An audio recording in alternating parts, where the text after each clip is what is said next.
alaga akong baka.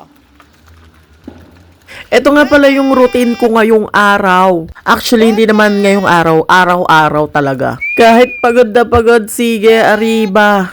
Ay, naku po, Arche, 2 days lang naman kaming straight. Sobrang ramdam na ramdam ko yung pagod. Kahit first day pa lang, bukas yung pangalawang araw. Yung 3 a.m. pa lang kailangan gising ka na. 4 a.m. nga pala yung start ng aming milking. Pero 3 a.m. pa lang gising na kami para mag-prepare at the same time mag-intay ng sundo para pumunta sa farm. Nakikisabay na nga lang pala kami sa pagpasok kasi nga wala kaming sasakyan. Bawal pa kasi kaming mag-drive dahil wala kaming license. At ito nga pala yung baon namin ngayon. Hindi na kinayang magluto kasi nga wala nang time. Itutulog na lang talaga namin kaysa naman iluto pa. At saka ito lang kasi yung mabilis i-prepare. Hindi na nga din ako nagkakape kasi nga nakaka-acid reflux. Pero chai yung iniinom ko. I mean tsaa. Pero sweet version. Itong pagtawag ko nga pala ng mga baka na to is hapon na. Kasi yung kasama ko kanina ang tumawag. Basta yung mga videos ko na to is mix na to. Ako yung tagatawag ngayon.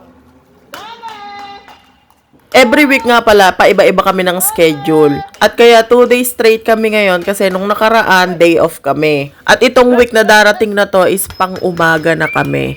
Kasi nung nakaraan pang hapon kami, umuwi na kami ng gabi. Basta intindihin nyo na lang yung schedule namin. Nakakapagod man yung trabaho namin, pero happy naman kasi every month may hiniintay ka, diba? Saka iba pa rin talaga sa abroad, wala kang babayaran na kuryente, tubig, miski apartment. Pero take note, hindi lahat baka kami lang. Or talagang sinwerte lang sa employer. Saka dito sa napuntahan namin, every year nag-i-increase sila ng salary. Mag-a-update ako pag totoo.